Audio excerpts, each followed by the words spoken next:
নমস্কার বন্ধুরা, Jhuma's lifestyle diary চ্যানেলে আপনাদের সবাইকে স্বাগত। আজ আমি হাজির হয়েছি পেঁপে আলু দিয়ে মাছের সুস্বাদু ও স্বাস্থ্যকর একটি রেসিপি নিয়ে। এই গরমে এরকম হালকা মাছের ঝোল কিন্তু শরীরের পক্ষে খুবই উপকারী। গরম ভাতে খেতে কিন্তু অসাধারণ লাগে।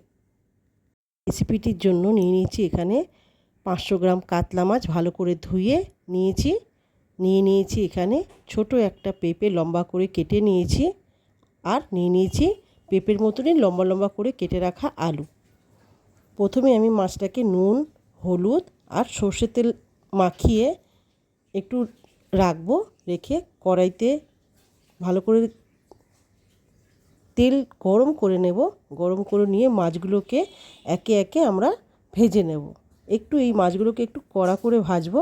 কড়া করে ভাজলে কি হয়, খেতে ভাতের সঙ্গে বেশ ভালো লাগে। তো চলুন আমরা মাছগুলোকে ভেজে নিই। সপ্তাহে কমসে কম একদিন এরকম হালকা ঝোল শরীরের পক্ষে খাওয়া খুবই উপকারী। তো দেখুন মাছগুলো আমাদের লাল লাল হয়ে গেছে। আমি এখন মাছগুলোকে তুলে বার করে নেব, একটা জায়গাতে রাখবো। আমাদের মাছগুলো প্রায় আস্তে আস্তে আমরা তুলে বার করে নিচ্ছি। আমি এই রেসিপিতে বেশি খুব একটা মশলা দেব না, হালকা মশলাই দেব। দেখতে পাচ্ছেন আমরা সব মাছগুলো বার করে নিয়েছি। এই যে তেল দিয়ে বেঁচেছে, এই তেলের মধ্যে অল্প তেল দিয়ে দেব ছোট 4 চামচের 1 চামচ কালো জিরে দেওয়া হয়ে গেলে আমরা যে কেটে রেখেছিলাম আলুটাকে দিয়ে একটু 3 থেকে 4 মিনিট একটু লাল লাল করে এটা ভাজবো। ভেজে ওটাকে একটু বার করে নেব। আমি এখানে একটা মশলা বানিয়ে নেব। তার জন্য নিয়ে নেব 1 থেকে 2 চামচ গোটা জিরে, নিয়ে নেব 4 থেকে 5টা কাঁচা লঙ্কা, একটু বেশি পরিমাণ আদা আর 3টে কোয়া রসুন, আর একটা ছোট মাঝারি সাইজের টমেটো। অল্প জল দিয়ে এটাকে একটা পেস্ট বানিয়ে নেব। দেখছেন এরকম পেস্ট বানিয়েছি। তারপরে আমাদের আলুগুলো প্রায় লাল লাল হয়ে ভাজা হয়ে গেছে। আমরা এখন আলুগুলোকে বার করে নেব। ওই যে তেলটা বেরিয়েছে ওর মধ্যে দিয়ে দেবো 1.5 থেকে 2খানা পেঁয়াজ বাটা। একটু ভালো করে নাড়িয়ে নেব যতক্ষণ জলটা না শুকিয়ে আসে। দিয়ে দেবো অল্প নুন দিয়ে এটাকে একটু 2 মিনিট ভাজবো। নুন দিলে পেঁয়াজটা ভালো করে তাড়াতাড়ি করে গলে যাবে।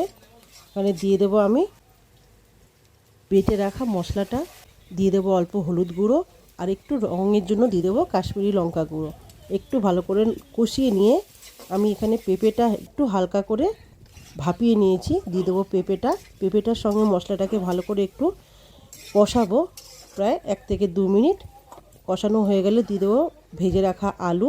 ওটাকে আবারও ভালো করে একটু নাড়িয়ে চাড়িয়ে দিয়ে দেবো 1 থেকে 2খানা টমেটো আর 4-5টা কাঁচা লঙ্কা দিয়ে আবারও একটু ভালো করে একটু নুন দিয়ে ওটাকে কষাবো প্রায় 2 মিনিট। গ্যাসের ফ্লেম আস্তে করে। কষানো হয়ে গেলে আমি উপর থেকে দিয়ে দেবো পরিমাণ মতো জল। পেঁপেটা যেহেতু সেদ্ধ হতে একটু সময় লাগে, তাই আমি এখানে একটু পেঁপেটা ভাপিয়ে নিয়েছিলাম। এখন জল দিয়ে ভালো করে একটুখানি গ্যাসটা লো ফ্লেম করে ঢেকে রাখবো প্রায় 2 মিনিট। দেখতেই পাচ্ছেন এখানে পেঁপেটা কত সুন্দর করে গলে গেছে, আপনাকে দেখাচ্ছি।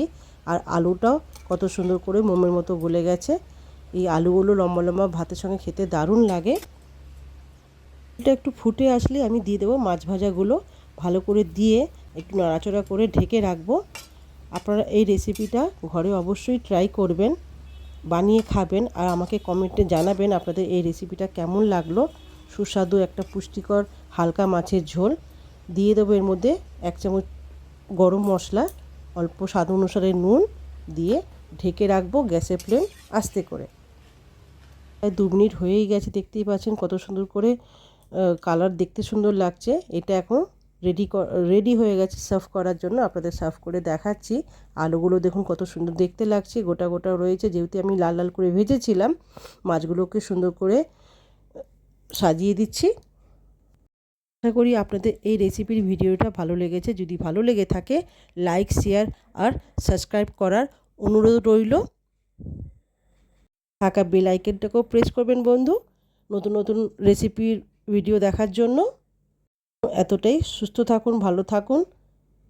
Thanks for watching.